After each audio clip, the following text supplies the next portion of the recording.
السلام علیکم ورحمۃ اللہ وبرکاتہ۔ تمام دیکھنے اور سننے والوں کو دل کی گہرائیوں سے خوش آمدید۔ اللہ تعالیٰ آپ سب پر اپنی بے شمار رحمتیں نازل فرمائے، آپ کی زندگی میں سکون، برکت اور کامیابیاں عطا کریں، آمین یا رب العالمین۔ آج ہم بات کریں گے ایک ایسے دن کی جس کے بارے میں اگر ہم مکمل طور پر جان لیں تو یقیناً ہمارے دل اللہ تعالیٰ کی محبت سے لبریز ہو جائیں گے۔ یہ دن ہے جمعے کا دن، جی ہاں، جمعۃ المبارک، وہ دن جسے تمام دنوں کا سردار کہا گیا ہے، برکتوں، رحمتوں اور مغفرتوں سے بھرا ہوا دن۔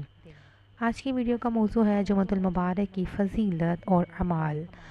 ہر مسلمان کو معلوم ہونا چاہیے، تو آئیں ہم اس مقدس دن کی حقیقت اور اس میں کیے جانے والے اعمال کو جاننے کی کوشش کرتے ہیں۔ ویڈیو کو آخر تک ضرور دیکھیں گا کیونکہ آخر میں ایک خوبصورت دعا بھی شامل کر رہی ہوں۔ آپ نے کبھی سوچا ہے کہ ہفتے کے 7 دنوں میں سے جمعے ہی کو اتنی فضیلت کیوں دی گئی ہے؟ کیا جمعہ صرف ایک دن ہے جہاں نماز پڑھی جاتی ہے اور چھٹی ہوتی ہے؟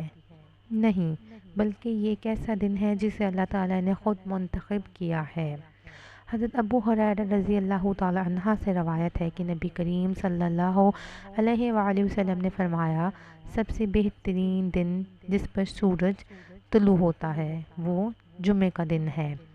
اسی طرح حضرت آدم علیہ السلام کو پیدا کیا گیا، اسی دن وہ جنت میں داخل کیے گئے اور اسی دن جنت سے نکالے گئے۔ یہ دن ہمارے لیے کتنا قیمتی ہے۔ قرآن کریم میں اللہ تعالیٰ نے سورۃ جمعہ میں فرمایا، اے ایمان والو، جب جمعے کے دن نماز کے لیے اذان دی جائے تو اللہ کے ذکر کی طرف دوڑو اور خرید و فروخت چھوڑ دو۔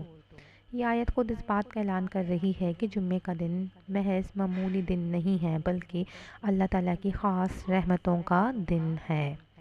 اب آئیں جانتے ہیں کہ ہمیں جمعے کے دن کون کون سے خاص اعمال کرنے چاہیے تاکہ ہم اللہ کی رحمتوں کے مستحق بن سکیں۔ نبی کریم صلی اللہ علیہ وآلہ وسلم نے فرمایا، ہر بالغ پر جمعے کے دن غسل کرنا واجب ہے۔ غسل کرنا صرف ظاہری صفائی نہیں بلکہ روحانی پاکیزگی کا بھی ذریعہ ہے۔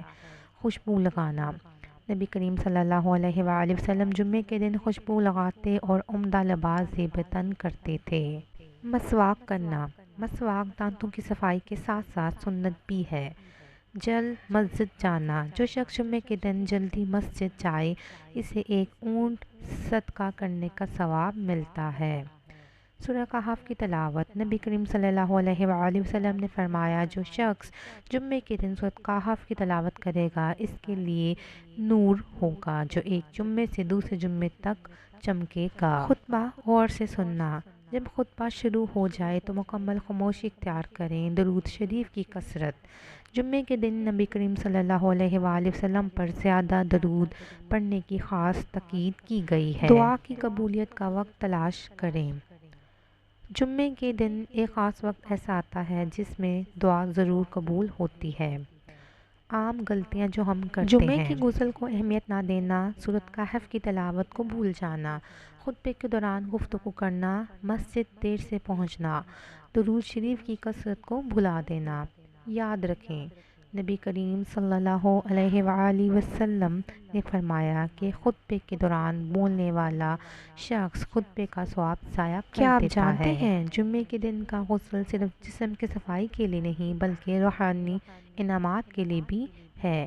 کیا آپ نے کبھی سوچا ہے کہ سورۃ کہف کی تلاوت کیوں اتنی اہم ہے؟ کیا آپ کو معلوم ہے کہ درود شریف جمعے کے دن کیوں زیادہ پڑھنا چاہیے؟ ان سوالات کے ذریعے ہم اپنی زندگی میں تبدیلی لا سکتے ہیں۔ آئیں آخر میں خوبصورت دعا کرتے ہیں، اے اللہ، ہمیں جمعے کے دن کی عظمت کو سمجھنے والا بنا، ہمیں اس دن کے اعمال کی پابندی کرنے والا بنا، ہماری دعاؤں کو قبول فرما، ہمیں نبی کریم صلی اللہ علیہ وآلہ وسلم کی محبت نصیب فرما، ہمارے دلوں کو ہدایت، سکون اور برکت سے بھر دے، ہماری دنیا اور آخرت کو کامیاب بنا دے، آمین یا رب العالمین۔ اگر آپ کو یہ ویڈیو پسند آئی ہو تو اسے ضرور دوسروں تک پہنچائیں کیونکہ علم کی بات کو پھیلانا صدقہ جاریہ ہے۔ اپنا بہت سارا خیال رکھیں، نمازوں کی پابندی کریں اور ہر جمعے کو اللہ کے قریب ہونے کا ذریعہ بنائیں۔ جزاک اللہ خیرن کثیرہ۔ اللہ حافظ و ناصر۔